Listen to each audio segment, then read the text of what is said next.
ప్రభునందు మాకు అత్యంత ప్రియులైన దేవుని ప్రజలందరికీ ఈ ఉదయకాల సమయంలో గనుడును రక్షకుడును మహోన్నతుడైన దేవుడైన యేసుక్రీస్తు ప్రభు వారి ఉన్నతమైన నామం పేరిట శుభాలు ప్రకటిస్తున్నాను. మన దేవుడు రాజులకు రాజు, ప్రభువులకు ప్రభు అయి ఉన్నాడని లేఖనాలు స్పష్టీకరిస్తున్నాయి. He is the king of kings and lord of lords. నా ప్రతి అవసరాన్ని గుర్తించి మన యొక్క అవసరాలు తీర్చగలిగిన దేవుడు ఆయన. పౌలు భక్తుడు అదే అంటాడు కదా, క్రీస్తు యేసునందు మహిమైశ్వర్యంలో దేవుడు మీ ప్రతి అవసరాన్ని తీర్చునని. దేవుడు మన అవసరాలు తీర్చడానికి ఆయన ఎప్పుడు సిద్ధంగానే ఉన్నాడు. ప్రతిరోజు ఒక వాగ్దాన సందేశాన్ని మనందరం దేవుని లేఖనాల నుంచి పరిశీలన చేయడం ద్వారా ఎన్నో ఆధ్యాత్మిక దీవెనలు మనం పొందుకుంటున్నాం. మీలో చాలామంది వాగ్దాన సందేశాల ద్వారా దీవెన పొందుతున్నారు. Thank you so much for your response. ప్రభు మిమ్మల్ని ఇంకా బలంగా దీవించాలని, పరిశుద్ధాత్మ దేవుని యొక్క నడిపింపులో మీరు ముందు కొనసాగాలని మీకోసం చాలా బలంగా ప్రతిరోజు ప్రార్థన చేస్తున్నాం. ఈరోజు వాగ్దానం చదువుకుందామా? పరిశుద్ధ గ్రంథాలు తెరిచి ద్వితీయోపదేశ కాండము 8వ అధ్యాయము 7వ వచనాన్ని మనం చదువుకుందాం. Deuteronomy chapter 8 and verse 7. నీ దేవుడైన యెహోవా నిన్ను మంచి దేశములో ప్రవేశపెట్టును. అది నీటి వాగులను, లోయలలో నుండి, కొండలలో నుండి, పారు ఊటలను, అగాధ జలములను గల దేశము. ఎంత చక్కని మాట! నీ దేవుడు నిన్ను మంచి దేశంలో ప్రవేశపెట్టును. చాలామంది అడుగుతుంటారు, వెస్లీ గారు మీరు చాలా దేశాలు తిరిగారు కదా, సుమారుగా ఒక 88 దేశాలు ఇప్పటివరకు సంచరించారు కదా, మీ దృష్టిలో మంచి దేశం ఏంటి అని ఒకసారి ఓ దేవుని సేవకుడు అలాగే అడిగారట, ఏది మంచి దేశం అని. ఆయన నా ప్రియమైన దేశం అని ఒక ఆర్టికల్ రాశాడు. పరలోకాన్ని గురించి చాలా చక్కని మాటలు రాశాడు. ప్రపంచంలో ఏది మంచి దేశము అనే ప్రశ్న రాగానే ఒక్కొక్క రంగంలో ఒక్కొక్క దేశానికి ఆధిక్యతలు ఉన్నాయి. కల్చరల్గా కొన్ని దేశాలు మంచిగా ఉండుండొచ్చు, ఆర్థికంగా కొన్ని దేశాలు మంచిగా ఉండుండొచ్చు, మిలిటరీ పవర్తో కొన్ని దేశాలు శక్తివంతంగా ఉండుండొచ్చు, ఆర్థిక వ్యవస్థ చాలా బలంగా ఉన్న దేశాలు కొన్ని ఉన్నాయి. సో ఒక్కొక్క దేశానికి ఒక్కొక్క గొప్పతనం, ఒక్కొక్క విశిష్టత అనేది కనబడుతూనే ఉంటుంది. మన భారతదేశాన్ని గురించి కూడా చాలా మంచి విషయాలు మనం చెప్పుకోవచ్చు కొన్ని సందర్భాల్లో. అయితే దేవుడు ప్రవేశపెట్టే మంచి దేశం ఏంటి?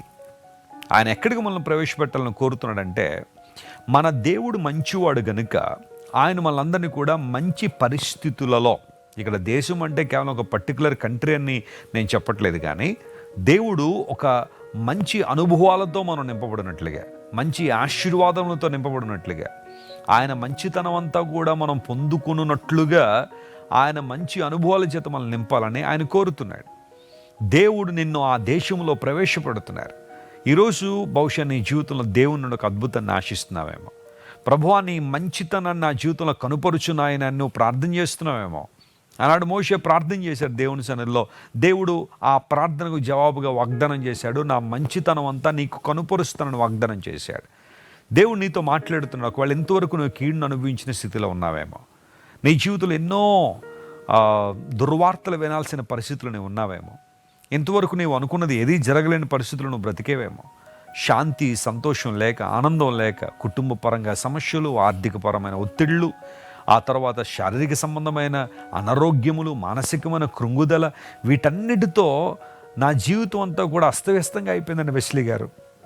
బ్రతకడానికి ఇంకా ఆలోచనే లేదు, నిరీక్షణ లేని స్థితిలో నేను ఉన్నాను, కృంగిపోయి ఉన్నాను అని కనుక నువ్వు మాట్లాడుతుంటే, ఈ వాగ్దానం నీకే దేవుడు ఇస్తున్నాడు.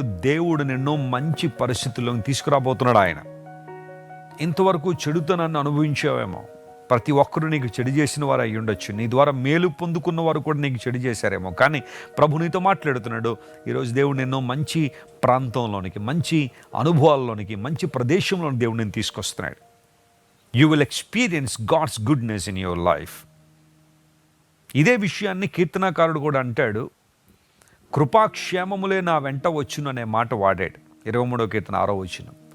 కృపాక్షేమం అనే మాటలో surely goodness and mercy shell follow me all the days of my life. ఇంగ్లీష్లో గుడ్నెస్ అనే పదం అక్కడ వాడబడింది. మంచితనము. దేవుడు తన మంచితనంతో నేను నింపాలని కోరుతున్నాడు ఆయన. నీ వచ్చి ఆ ప్రదేశం ఎలా ఉండబోతుందంటే, నీ వచ్చి ఆ ప్రాంతం ఎలా ఉండబోతుందంటే, అక్కడ నీటి ఓటలు ఉన్నాయి. Amen, praise the Lord. You will see abundance from God and you will see fresh fountains there. ఎల్లప్పుడూ కూడా సమృద్ధి అయిన నీరు దేవుని వాక్యానికి మరియు పరిశుద్ధాత్మకు సాదృశ్యమైనది. అంత మాత్రం కాకుండా క్రింద వచ్చిన మీరు చదువుతుంటే ఆ దేశం ఎలాంటిదో ఒక బ్యూటిఫుల్ డిస్క్రిప్షన్ అక్కడ ఉంటుంది. కరువు అనే మాట వినబడిన దేశం అన్నాడు. కరువు అనే మాట వినబడకుండా నీకు సమృద్ధిగా ఆహారం ఇచ్చే దేశం అని. ఒకవేళ ఎంతవరకు కరువులో నీవు ఉన్నావేమో, ఒక ఫ్యామిన్ నీ జీవితాన్ని ఇబ్బంది పెట్టేసిందేమో, ఆర్థికంగా చితికిపోయిన పరిస్థితులు, ఎటు పోవాలో తెలియక, ఎవరికి చెప్పుకోవాలో తెలియక మదన పడుతూ రాత్రులు నిద్ర లేక ఏడ్చిన రోజులు అనేకమైన ఉన్నాయేమో. కానీ దేవుడు నిన్నో ఒక ప్రదేశంలో తీసుకురాబోతున్నాడు. అక్కడ కరువు అనే మాటను వినవు. ఆమేన్, ప్రైజ్ ది లార్డ్. ఫ్యామిన్ అనే మాట, ల్యాక్ అనే మాట అక్కడ లేదు. సర్వ సమృద్ధిని నువ్వు చూస్తావు. ప్రభు అన్ని విషయాలు నీకు సమృద్ధిని ఇవ్వాలని కోరుతున్నాడు. ఆయన మహోన్నతుడు కాబట్టి తను అంగీకరించిన వారి జీవితంలో అద్భుతాలు జరుగుతాయి. బైబిల్ గ్రంథంలో రూతు గురించిన వివరాలు మనకు తెలుసు. మోయాబు దేశంలో ఉన్నప్పుడు కఠినమైన పరిస్థితులు వారు ఎదుర్కొన్నారు, ఇబ్బందికర పరిస్థితులు ఉన్నాయి. కానీ ఎప్పుడైతే రూతు మరియు నయోమి కనాను దేశానికి వచ్చేస్తున్నారో యవల కోత ప్రారంభించబడే సమయం అని బైబిల్ సెలవిచ్చింది. వారి జీవితాల్లో ఎంత సమృద్ధిని అనుభవించారో మనం చూసాం. బోయోజు పొలంలో ఎన్నో మేళ్ళు, ఎన్నో ఆశీర్వాదాలు వారు చూడగలిగారు. ఈరోజు యేసు క్రీస్తు ప్రభు యొక్క పాద సన్నిధిలో నీ ప్రతి ఆశ తీర్చబడుతుంది. దేవుడు నీ ప్రతి అవసరాన్ని తీరుస్తాడు. సమృద్ధినివ్వడం మాత్రమే కాకుండా తరతరాలు దీవించబడే విధంగా దేవుని ప్రణాళికలు దేవునికి ఉన్నాయి. నువ్వు సమర్పించుకోగలవా ఆయనకు? అయ్యా, నీవు ప్రవేశపెట్టే ఆ ప్రాంతంలో నేను ఉండాలని కోరుతున్నాను. I'm submitting my life to you lord, totally surrendering myself to you. Lead me wherever you want to lead me. నువ్వు ఎక్కడికి నడిపిస్తావు అక్కడ నడిపించు ప్రభు అని సంపూర్ణంగా ప్రభువుకు నీ జీవితాన్ని సమర్పించగలవా? బలమైన కార్యాలు ప్రభు నీ జీవితంలో జరిగిస్తాడు. ప్రార్థన చేసుకుందాం. కళ్ళు మూసుకునండి. ప్రేమగల తండ్రి, ఇంతవరకు నువ్వు మాతో మాట్లాడిన ప్రతి మాటను బట్టి నీకు స్తోత్రాలు. మంచి దేశంలో మమ్మల్ని ప్రవేశపెట్టే దేవుడు నీవు గనుక నీకు వందనాలు. ప్రభువా, మంచి అనుభవాలతో మంచి పునాది వేసుకుంటూ మంచి విశ్వాసంలో మేమందరం కొనసాగునట్లుగా నీవు చూపిస్తున్న కృపను బట్టి నీకు వందనాలు. కరువు అనే మాట వినబడకుండా సర్వ సమృద్ధిని అక్కడ ఉంటుందని నీ వాక్యంలో రాయించావు. మా ప్రియులు ఎంతమంది అయితే నాయన ఇబ్బందులు, కష్టాలు, ప్రతికూల పరిస్థితులు మనం జీవించారో అయా, నూతన కృపలతో వారిని నింపండి, మహిమతో వారిని సందర్శించండి, అద్భుతాలు చేయండి. ఘనత, మహిమ, ప్రభావం నీకు మాత్రమే ఆరోపిస్తూ ఈ రోజంతట్లో కావలసిన విజయాన్ని మా ప్రియులకు దయచేయమని కోరుకుంటూ యేసు నామం పేరిట అడిగి వేడుకొంచున్నాం తండ్రి. Amen, amen. God bless you dear friends. దేవుడు మిమ్మల్ని అందరినీ దీవించి ఆశీర్వదించును గాక. Have a wonderful day. Christ worship centre ఓ బలమైన సంఘ ఉద్యమం. కొన్ని సంవత్సరాల క్రితం కేవలం 2 ప్రారంభించబడిన పరిచర్య నేడు ప్రపంచవ్యాప్తంగా లక్షలాది మందిని ప్రభావితం చేయుచున్నది. రాజమండ్రి, సికింద్రాబాద్, బెంగళూరు, నెల్లూరు, దుబాయ్, బెహ్రైన్, కరీంనగర్, విశాఖపట్నం, గద్వాల్, కొవ్వూరు, మలకపల్లి, శ్రీలంక, భూటాన్, అడ్డతీగల, పాలమూరు, ఒంగోలు, బళ్ళారి, కోరుకొండ, పోతవరం, నల్లజర్ల, వెంకటరామయ్యగూడెం, మచిలీపట్నం, ఇందిరానగర్లతో పాటు అనేక గ్రామాల్లో క్రైస్ట్ వర్షిప్ సెంటర్ ఆరాధనలు జరుగుచున్నవి. వాక్య సంబంధమైన ఉద్యమంలో, పరిశుద్ధాత్మ సంరక్షణలో కొనసాగాలనుకునే ప్రతి ఒక్కరికి మా ప్రేమపూర్వక ఆహ్వానాన్ని అందిస్తున్నాము. రండి, ఆత్మతో సత్యముతో ప్రభువైన యేసు క్రీస్తును ఆరాధిద్దాం. మీరు ఇంతవరకు విన్న దైవ సందేశం మరియు దేవుని సేవకులు చేసిన ప్రార్థన మీకు ఆశీర్వాదకరముగా ఉన్నదని విశ్వసించుచున్నాము.